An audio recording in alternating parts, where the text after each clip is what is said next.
buenos días, muy buenos días.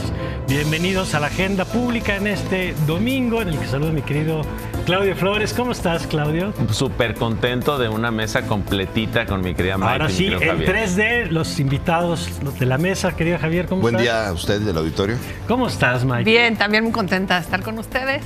Bueno, pues para variar hay muchos temas que platicar, pero vamos a arrancar con el que sin duda ha ido ganando presencia en la agenda semana a semana. Me refiero a la violencia en el país, una violencia que se manifiesta no solamente en la extensión del territorio, en zonas de como Querétaro, por ejemplo, que no hemos tenido y que tuvimos un episodio de violencia importante, otros que están ahí desde hace tiempo, como el estado de Guerrero, a los que se han sumado otros como Chiapas y otras entidades, y por supuesto el foco de Sinaloa, en donde esta semana tenemos no solamente la continuación de la violencia, sino que tenemos un incremento en este estallido que tuvo la semana de lo que después se nos dijo había sido un dron, y una decisión del gobierno federal, que dijo el gobernador fue un petardo, y una decisión del gobierno federal que me parece interesante, que es la de mandar al secretario Omar García Harfuch para que esté directamente en el estado atendiendo el asunto. Entonces, bueno, ¿por dónde quieren empezar? A ver, Javier. Me tocó a mí el inicio. Bueno, llevamos 3 meses prácticamente de que estalló la violencia en Sinaloa. Empezó en Culiacán. Que es cuando se da Que es cuando, como un mes después de que se se llevan los americanos al Mayo Zambada de los Chapitos, como un mes después de esto, los carteles rompen entre sí y empieza la violencia primero en Culiacán, luego en la zona de alrededor, luego en la carretera Mazatlán, luego Mazatlán y se otros empieza a multiplicar. ¿Y Mochis ya llegó? Ya Mochis. Total que tenemos ya 3 meses perfectos prácticos, donde hay aproximadamente en este periodo 500 muertos, 250 desaparecidos, daños a la economía por 18,000 millones de pesos.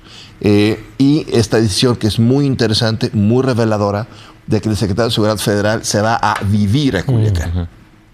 ¿Cómo hay que entender eso y leer eso? Primero, definitivamente, y creo que para bien, hay un cambio en la política pública de seguridad, a tal grado que no solamente los funcionarios ahora hablan del tema y hay enfrentamientos defendiéndose del crimen organizado, como ese enfrentamiento que hubo donde hubo 19 bajas de los criminales. El gobierno está disparando, pero también ahora ese cambio de narrativa donde están tratando de meter al crimen organizado en control. ¿Por qué es tan importante Culiacán y Mazatlán?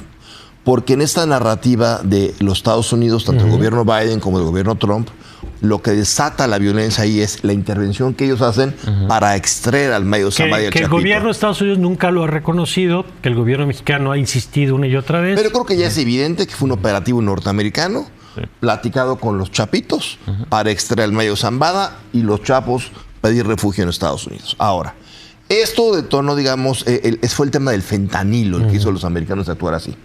Y ahora, pues toda la narrativa es el fentanilo está matando a cientos de miles de americanos cada año, México no lo puede controlar.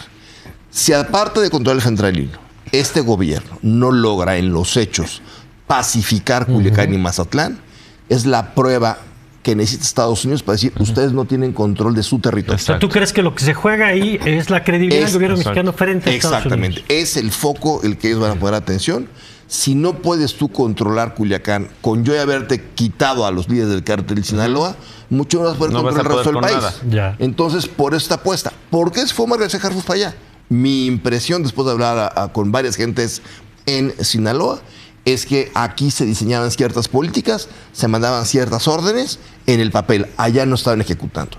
Y él va directamente a supervisar, se ejecuten. Le deseamos mucha suerte, es muy importante, pero eso te denota la grave problemática que hay del tema por los norteamericanos, pero también por el debilitamiento institucional que tiene que ir un secretario a supervisar qué hace ahí la defensa de la Marina y la Guardia Nacional. Todavía el jueves en la noche, me parece, decían las propias fuerzas de seguridad de Sinaloa, no, a nosotros no nos invitan, nada más nos pide información el secretario, pero no nos...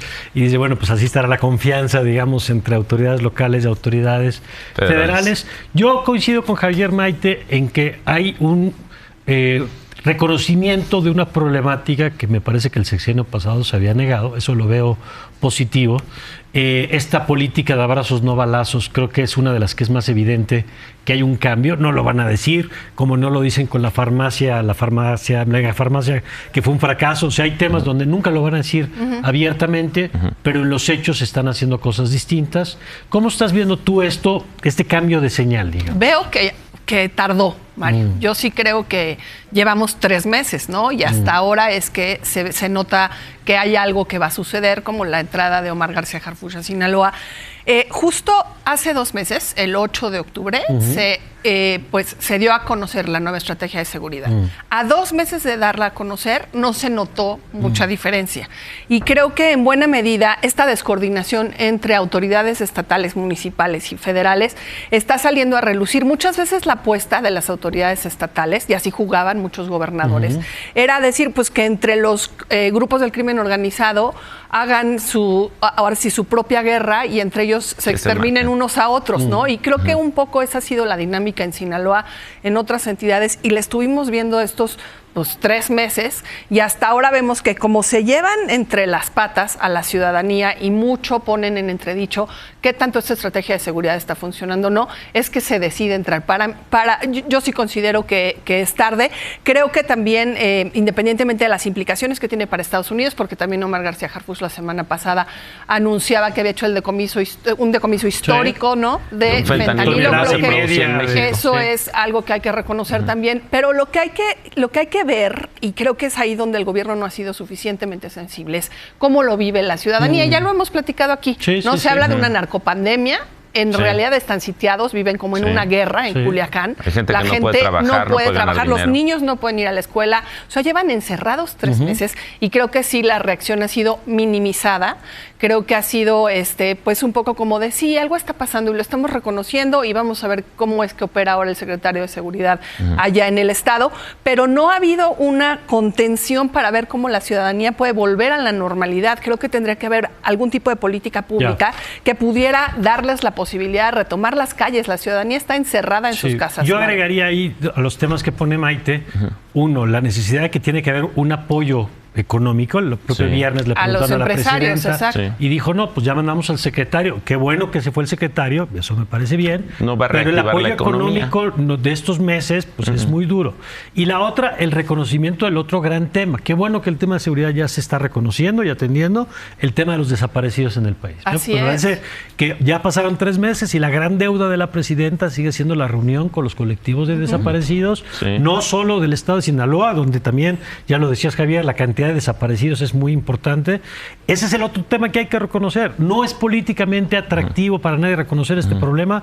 No hay soluciones de corto plazo, pero el primer paso es reconocer esto, y creo que ojalá lleguen a ese punto, pues, Claudio. Sí, son estas narrativas de una crisis nacional de inseguridad y violencia que desafortunadamente no reconoce el gobierno federal. Hay que decirlo, en los últimos 2 décadas ningún gobierno ha logrado brindar seguridad, tranquilidad y paz a la ciudadanía.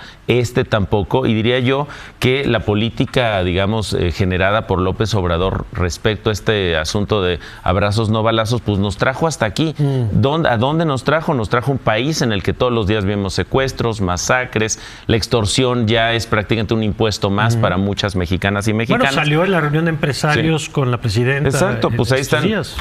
Un país tomado por la delincuencia, y diría yo que abrazos no balazos es el epitafio de la lucha contra la delincuencia organizada, y al mismo tiempo el lema de una alianza de facto con los delincuentes para ganar elecciones. Eso también lo han señalado los analistas expertos en esta materia, y me parece que la estrategia de la presidenta, y ahí difiero con mi querido Javier, es la misma en el fondo que la que tenía López Obrador. ¿Por qué digo que es la misma? Porque, digamos, 3 rasgos principales. Minimizar el problema todo el tiempo. Segundo, un trato diferenciado, así es Guanajuato, Querétaro, a que es Sinaloa o Guerrero. O sea, oro para mis amigos, acero para mis enemigos, ¿no? Hay un trato distinto.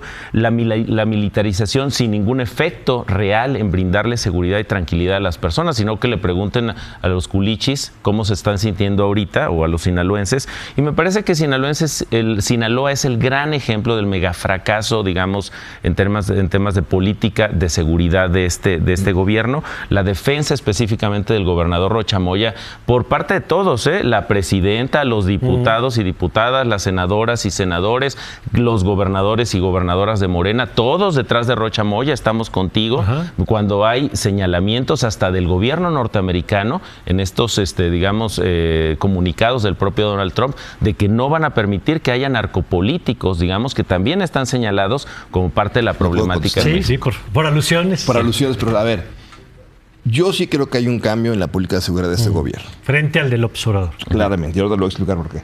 Pero el cambio no está en la narrativa. O sea, el cambio está en las acciones. En el discurso sí es igual que López Obrador. Porque claramente no quieren hacer ver quedar mal a López Obrador. Pero en los hechos sí hay un cambio. Y en los hechos te dejan darte 3 casos concretos. El caso del Liceo de Sinaloa, un operativo de las Fuerzas Especiales, donde para detener a un prófugo de la justicia mexicana y americana, hubo 19 muertos de los criminales, 0 del ejército. Eso te demuestra que el ejército está combatiendo. Eso nunca lo vimos en el sexenio pasado. La tasa de letalidad de los criminales se dio en aumento. El ejército sí mataba migrantes y sí mataba pero en ese caso, contra delincuentes, sí, varias balaceras. La más alta es la de Culiacán, 19 criminales muertos. Segundo, la operación Enjambre. Varios, digamos, morenistas, alcaldes, secretarios de seguridad, todos tras las rejas. Y el otro tema importante del tema de seguridad es los nombramientos que están haciendo de gente, incluso en estados de Morena, que son especialistas en seguridad.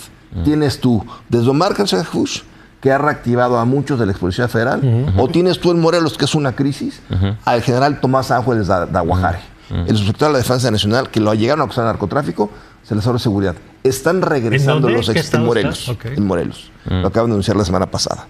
Entonces, estás viendo en los hechos, no te lo van a decir en la mañanera, no te van a decir en las gráficas, pero en los hechos hay totalmente un cambio de seguridad. Y tal lo hay que el secretario de Seguridad se va a vivir a la ciudad que está incendiada, que es Culiacán. Entonces, no lo quieren decir para no hacer un contraste fuerte con el anterior presidente. Pero desde luego que creo que lo están haciendo. Ahí me entra la duda de cómo es que podrían decirlo, porque cómo justificas que estás de alguna forma retomando la política de seguridad de Calderón. O sea, ellos están colocando a personas estratégicas de la Policía Federal, exacto, que en el momento de Calderón fueron estratégicos para, pues ahora sí que para atacar al narcotráfico. Entonces, no solo es no decir que Andrés Manuel se equivocó, sino no decir que están teniendo una política de seguridad muy parecida a la de García Luna. Y que si hay que detener, y que hay que detener a los generadores de violencia, como les llama la propia autoridad. Entonces sí es un brinco. Y nada más apuntalando lo que dice nuestra querida Maite. No nada más es de Calderón el detener a esas gentes, sino también es visualizar. Porque eso Calderón lo hizo. Claro, algunas muy bien, algunas muy mal, capos pero con Trump la única forma de dejar ver que hay resultados es por el show, lo que se ve en la pantalla, lo que harán ver los americanos allá. Y por eso ya decomiso de fentanilo, por ejemplo, ¿no? Entonces vamos a regresar a políticas que han dado éxito en todo el mundo, el hecho de presentar éxitos contra el crimen organizado. Claro que en el gobierno Calderón, con General García Luna, este tema se pudrió y abusaron de ello. Claro, pero es interesante lo que dice Javier, que más que un policía en jefe, es un productor en jefe. O sea, un productor alguien que lleve los relatos del combate. La narrativa. Porque la realidad es, oigan, pues siguen los homicidios, 83 homicidios al día, es 700 un hecho que las tendencias vamos a tardar un rato en que si esto va a funcionar, va a tardar. Si es que va a funcionar. O quizá no funcione, ¿no? O quizá no funcione. Pero bueno, vamos, si me permite, vamos a una pausa. Regresamos, cerramos con esto. Y el otro tema que hay que seguir, la compulsión legislativa. A ver si en lo que regresamos del corte no aprobaron ya otra reforma constitucional. Vamos a estar atentos y ahorita lo comentamos. Ya volvemos.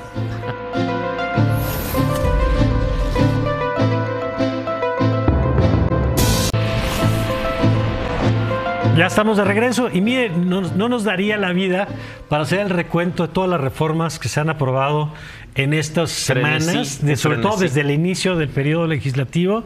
Y además, Javier, y vuelvo contigo porque tú has documentado incluso el tema en algunas columnas, el desaseo de estas prisas que han borrado reformas que ellos mismos aprobaron, han borrado cargos importantes como la Consejería Jurídica, y es que cuando haces todo, como en las escuelas, cuando haces todo de último minuto, pues no suele terminar bien la cosa. Sí, la verdad es que sí, cada reforma pasa más rápido que la anterior. Parece que quieren romper récords olímpicos. Ya hasta cambiaron las reglas para poder ser más corto. Para debatir menos tiempo, exactamente. Si quieren ser más rápidos en lo que votan y va a los estados y regresa. La verdad es que en casi todas las reformas hay errores de procedimiento, de trámite, de fondo. Mañana lunes se va a votar en el Senado, en la Cámara de Diputados, el tema de las plataformas digitales para repartidores. Y está mal hecha también.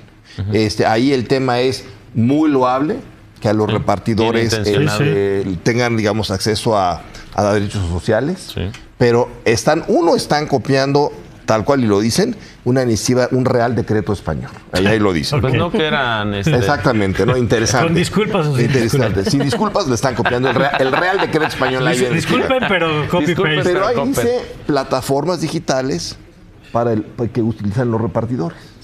Y aquí en México nada más pusieron plataformas digitales. Entonces no nada más es para Didi y Uber, sino para cualquier gente que utiliza plataforma digital. Para las mensajerías que utilizan las plataformas digitales, para Netflix, para Amazon, para Mercado Libre. O sea, la definición que dieron es tan amplia, ¿no? Y ni siquiera lo catalogan en el tema de la territorialidad. Entonces, pues sí, es un buen gesto, pero otra vez mal implementado.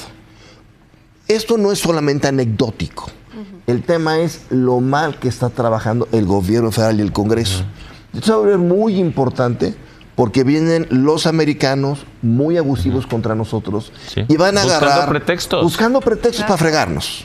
Y si no tienes una buena defensoría jurídica, un buen Estado mexicano, se van a agarrar lo que hice en minería, otra demanda contra ti. Lo que hice en maíz transgénico, otra demanda. Lo que hice con los órganos autónomos, otra demanda. Entonces, a mí sí me preocupa esto. Y ayer, el jueves de la semana pasada hubo una reunión de los cónsules en Dallas, donde salieron a declarar que ya van a contratar abogados, que van a cobrar una cosa muy mínima para hacer los migrantes. No contratas a despachos que cobren una cosa ínfima. Contratan a los mejores despachos de Estados Unidos y del mundo para defender a México. Pero aquí les da por cortar salarios. No dijo la presidenta, en todo mi sexenio los funcionarios altos no va a subir el salario ni la inflación. Bueno, pues ¿con qué gente te vas a quedar? Y estás viendo estos errores día tras día tras uno día. Tras otro. A ver, Maite, ¿cómo está haciendo esto? Pues bueno, son varias. Oye, nosotros que estudiamos reformas, administración pública ya habría que volver a cursar todo. Hay que volver, ¿no? Porque se reconfigura de alguna manera la administración pública, pero creo que el resultado es lo que nos tiene que importar, independientemente que coincido que sí el desaseo y la improvisación, la falta de profesionalismo de los legisladores de Morena da mucha vergüenza, Mario. Lo que están haciendo es querer concentrar, es como si hubieran hecho una apuesta a ver quién propone la reforma en donde más poder tenga el partido y el oficialismo puede ir concentrando mayor posibilidad de administración en el Ejecutivo y definitivamente perder cualquier posibilidad de control externo, ¿no? Entonces, lo vimos con lo de los órganos autónomos. O sea, todo lo que signifique que haya un tercero que te revise, te corrija, que haya un árbitro, te frene, ¿no? Al que no puedas controlar todo políticamente. Eso, el que te evalúe de manera independiente, el que garantice que haya acceso a la información. ¿no? Y creo que también había algunas con buenas intenciones, como las de los vapeadores o la del salario mínimo, pero es esta velocidad que ni siquiera permite que revisemos con cuidado qué implicaciones van a tener esas otras reformas, podríamos decir. El tema, por ejemplo, fentanilo, decía la comunidad médica, agarraron parejo y es un medicamento muy importante, es una sustancia importante en la industria médica que no puedes tratar igual también, que, es una tras otra, ¿no? Parece que es una cascada de reformas que sí, muy irracionales algunas de ellas.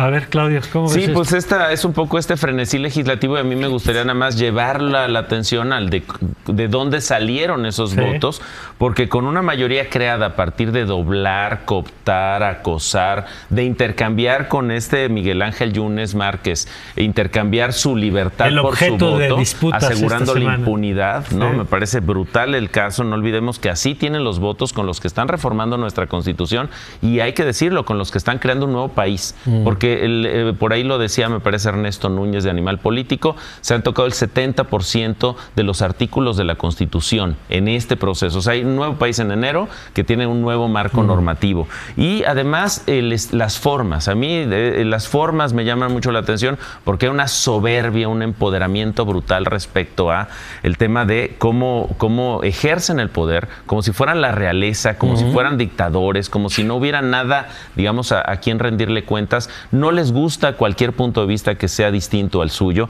Y me parece que esto, además, saca lo peor en la semana pasada con estos pleitos que vimos en el Senado, que vimos con diputados en Chiapas del Verde y de Morena. Es un espectáculo deleznable ver a Adán Augusto López, a un Miguel Ángel Yunes Márquez, básicamente atacando a un diputado, digamos, del PAN, básicamente por decirle, un senador, por decirle cómo llegó a esa posición y cómo llegó a militar en las filas de Morena. Oye, y luego hay una oposición que también de pronto les da votos que uno no entiende por qué. También. Como esto de para MC, acotar los tiempos de PRI, discusión. el PAN. Y además no se agota, Javier, porque estuvo lo de prisión preventiva oficiosa esta semana. O sea, es una lógica donde es tanta agenda que no da tiempo de procesar ni a los legisladores, ni a los analistas, ni a los medios, y a los grupos apenas siguiéndole la pista de todo lo que está pasando. Yo nada más quiero llevar la contra a Maite con el tema de los vapeadores. Sí.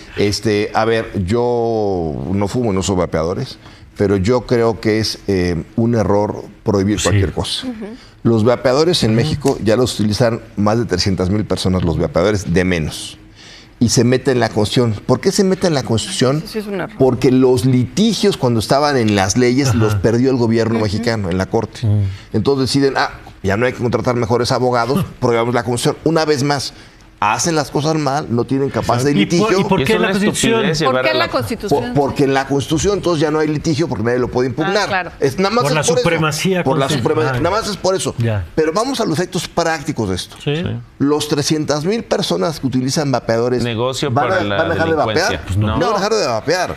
Es como en Estados Unidos, cuando se prohibió el alcohol en los 30s. Pues le diste al crimen organizado todo el otro mercado nuevo. Con los riesgos para la salud, además. Aquí le estás dando justamente al crimen organizado todo el negocio de los vapeadores. En lugar que lo controles, mayores de edad, pago de impuestos, y vamos a ver qué está pasando con el consumo, regularlo o sobreregularlo y acotarlo. No, le vas a entregar todo el mercado negro al crimen organizado. Entonces, justamente, ¿qué política pública es eso? Entonces, a mí me parece una vez más que aquí se juntaron el tema de vapeadores, mal defensa jurídica de gobiernos morenistas y dogmas que no fueron ni siquiera para analizar y justamente fortaleciendo el que quieres combatir, el crimen organizado. Es el ejemplo perfecto de lo que no hay que hacer. Y un dogma además que viene del expresidente, que fue el que decía el hijo pues tuvo un problema de salud, que ahí lo está todo en redes sociales, digamos. Y lo vuelve en un tema que se vuelve un capricho del expresidente, que es obedecido por todas las huestes que básicamente le alzan la mano a todo lo que proponga. Pero yo diría además, quienes piensan mal dicen que le regalaron un negocio multimillonario a sus aliados de la delincuencia organizada. Bueno, ¿qué sigue, Maite? Porque la agenda, decimos, no para. Que por cierto, algún día tenemos que platicar de lo que significa esto para la sociedad civil, que es otro de los actores que queda un poco en el pasmo, producto de estar abrumado de todo lo que está pasando. Pues sigue un cierre de año en donde lo que vamos a tener que revisar es cómo van a implementar todos estos desaseos legislativos, porque el problema no es solo que queden mal redactados, sino que a la hora que hay que llevarlos a cabo en la reforma, por ejemplo, de la administración pública, pues sí va a ser muy complejo cómo lo apliques, cómo te acerques a las instituciones en donde tienes que hacer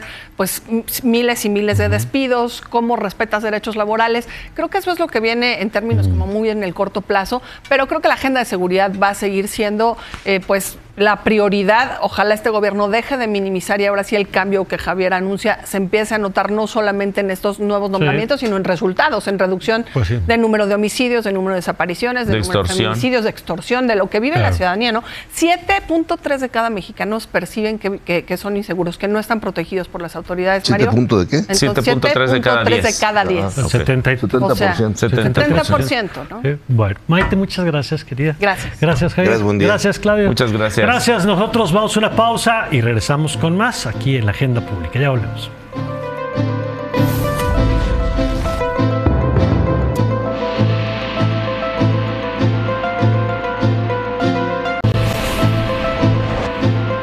Estamos de regreso y hoy tenemos dos invitados que me da mucho gusto. Saludo en primer lugar a Eugenia Lícar, su directora del Instituto de Liderazgo Simone de Beauvoir. ¿Cómo estás, Eugenia? Qué gusto.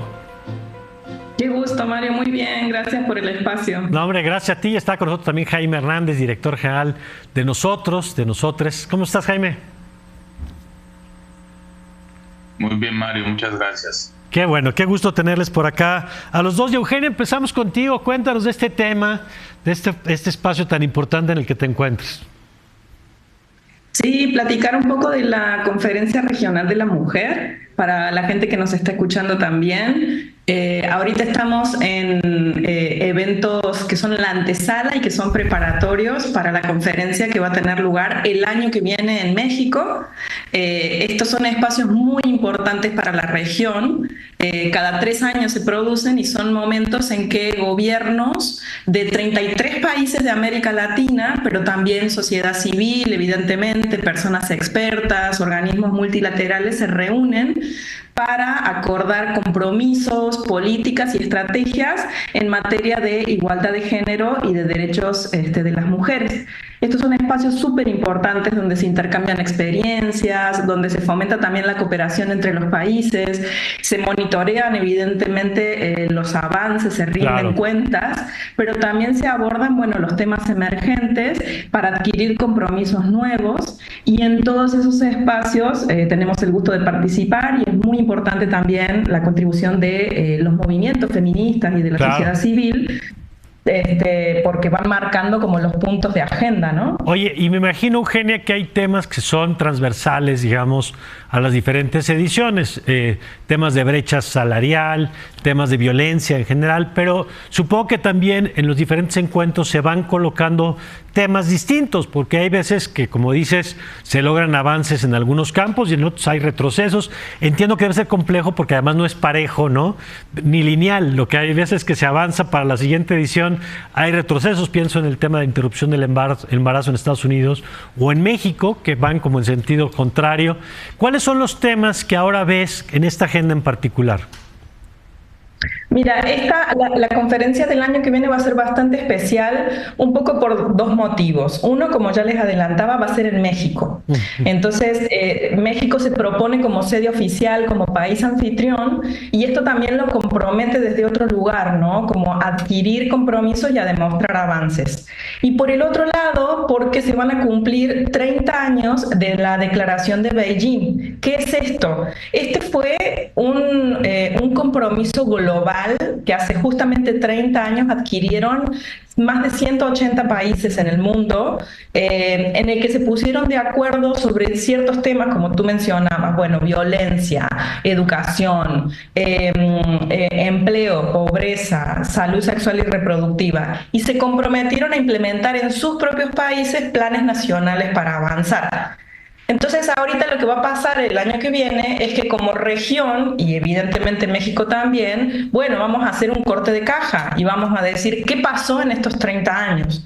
¿Y qué pasó también como región? Nosotras solemos ver o vemos ciertas tendencias, que es que muchas veces los países, claro, quieren mostrar sus avances, ¿no? Y quieren hacer gala de ellos, pero también vemos la necesidad de platicar un poco más de los retos y también de los retos que tenemos como región.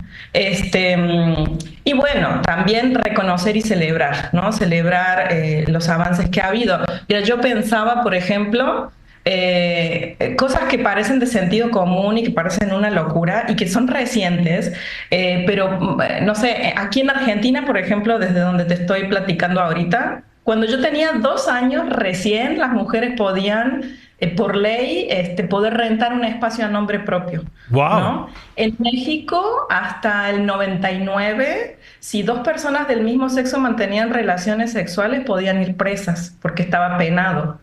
En Chile, hasta el 2004, el divorcio era ilegal. Una mujer tenía que permanecer quizás con el perpetrador de la violencia casada porque era ilegal divorciarse. Estoy hablando de antes de, como hace muy poquito tiempo, ¿no? Entonces, algunas veces siento que damos por hecho o que pensamos que son por ósmosis, ¿no? Los logros, y en realidad está ahí detrás la lucha de feministas. Es muy emocionante encontrarse en estos espacios con las que estuvieron en Beijing, Claro. con las que estuvieron hace 30 años, y también ver a las generaciones nuevas, ver lo diversas que son las... O sea, es muy bonito ver cómo hay cada vez más mujeres indígenas, afros, de la diversidad sexual, ocupando lugares importantes en estos encuentros, con voz, con voto. Y yo digo, bueno, ahí también tendremos la responsabilidad de tomar la posta, Claro. y de defender ante retrocesos. Eso también me parece importante nombrarlo porque lo que vemos con un poco de preocupación es que sí hay grupos conservadores, grupos antigénero, primero que culpan al movimiento feminista de Sí. todos los males del mundo, pero después que sí están ganando, ¿no? Terreno, Claro. y hay retrocesos francos en países Pues de la que- región, en Nicaragua, mismo Argentina. Entonces tenemos que estar atentas ahí. Y finalmente, para ir cerrando, también poner el dedo en el renglón sobre las deudas. Claro. Hay deudas. Evidentemente la violencia es un tema de la región y en México lo sabemos. Sí. Es una gran deuda pendiente, la pobreza también, ¿no? Pues es muy importante, por eso este espacio, estos preparativos y esta cumbre de la que ya estaremos platicando, Eugenia. Gracias por poner aquí el tema en la agenda pública. Y vamos contigo ahora, Jaime, con este tema que ya adelantaba hace ratito Javier Tejado, el tema de la regulación de los trabajadores, que es una propuesta que ustedes han estado, entre otros, empujando sobre la mesa. ¿En qué punto se encuentra en este momento? Hay quien ve con buenos ojos, hay quien cree que es bueno pero está mal implementado. ¿Qué están viendo ustedes? Gracias, Mario. Sí, efectivamente, es un tema que se ha puesto ahora en la agenda con la propuesta que envió la presidenta hace ya varias semanas. Y en principio lo que nosotros consideramos es que desde luego es una circunstancia positiva que se haya puesto en la mesa esta discusión, que había sido, como tú seguramente has estado al tanto, había sido retrasada durante mucho tiempo. Afortunadamente ya está el tema en la agenda, tanto en el ámbito general de la agenda pública como en el espacio particular de la agenda legislativa. Sin embargo, hay cuestiones que se han venido denunciando desde diferentes colectivos y también se han mencionado desde algunos otros actores en esta materia, y es que no ha sido necesariamente tomado en cuenta la opinión de todas las personas, de todos los agentes que participan en el entorno de las actividades económicas relacionadas con las aplicaciones. Esto es una cuestión fundamental que debe tenerse en cuenta. Yo entiendo, a lo mejor, que en las prácticas legislativas que hemos visto en los últimos meses, esa lógica de escuchar a quienes son agentes, son actores de los diferentes escenarios en los que van a impactar esos cambios legislativos, a lo mejor estas prácticas ya no son usuales, pero eso no quiere decir que pueda dejarse de denunciar o de señalar que son necesarios. Esto como el primer punto, Mario. El segundo, si me permites enfatizarlo, es el que es necesario poner atención a los detalles de las diferentes modalidades de empleo que se pueden hacer mediante la vía de las plataformas, porque no nada más es uno.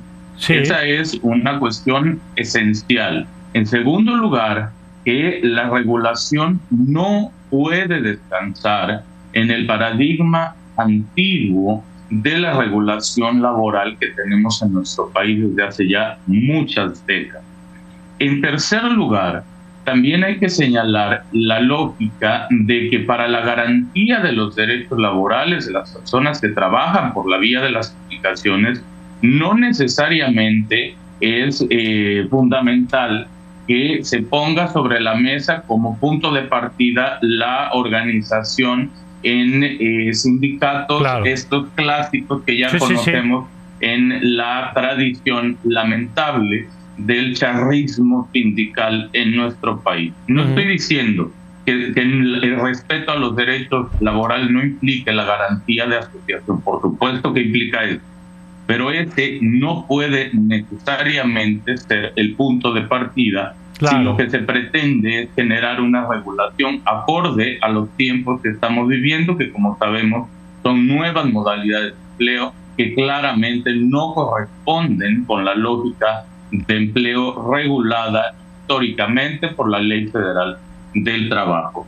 Y el último punto, si me permites, sí, Mario, hay que enfatizar también que los cambios legales, como sabemos todos en nuestro país, no garantizan que se modifique la situación real en la que estén las personas que terminan siendo afectadas por esos cambios legales. De acuerdo. Y aquí tenemos muchos ejemplos, pero sencillamente menciono dos, Mario. En materia de trabajo digno, tenemos ya cambios legislativos en materia laboral respecto del trabajo del hogar y del trabajo agrícola. Claro, y no porque... Y somos también conscientes... Y no porque se hayan hecho las reformas, claro, ha pasado, Jaime, que en la realidad se nos acaba el tiempo, pero me parece muy importante los temas que nos dejas, esta importancia de ver a quienes suman a la conversación estas modalidades nuevas de trabajo y entendiendo que es un proceso que va a seguir, si nos lo permites, Jaime, le seguimos después con el análisis, pero te agradezco mucho que nos hayas puesto varios elementos como para analizar el debate que viene esta semana. Muchas gracias, Jaime. Gracias a ti, Mario. Eugenia, muchas gracias. Muchas gracias, un saludo. Gracias por acompañarnos y nosotros vamos a una pausa y regresamos con Mauricio Meshulam, ya en la recta final aquí de la agenda pública. Va a ver lo que nos va a contar de uno de los foros más importantes en materia internacional a los que acudió Mauricio y aquí viene a platicarnos. Ya volvemos.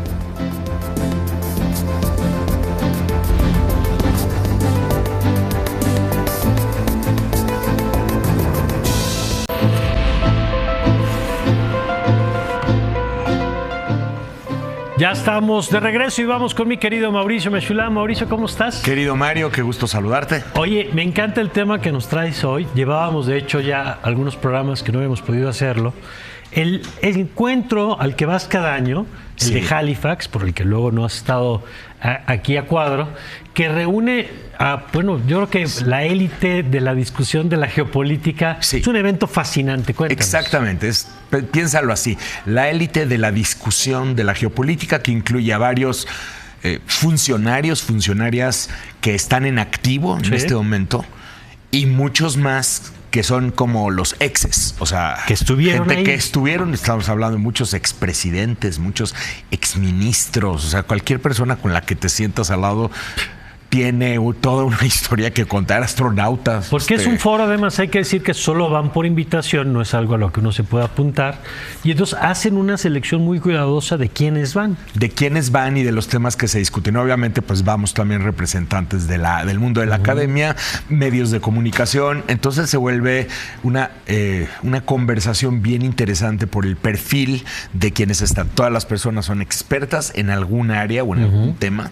Van también por ejemplo, directivos de compañías muy importantes como Boeing, como Google, como Amazon. Entonces, tienes también esa conversación dentro del sector privado. ¿Y qué encontraste este año, en la edición de este año?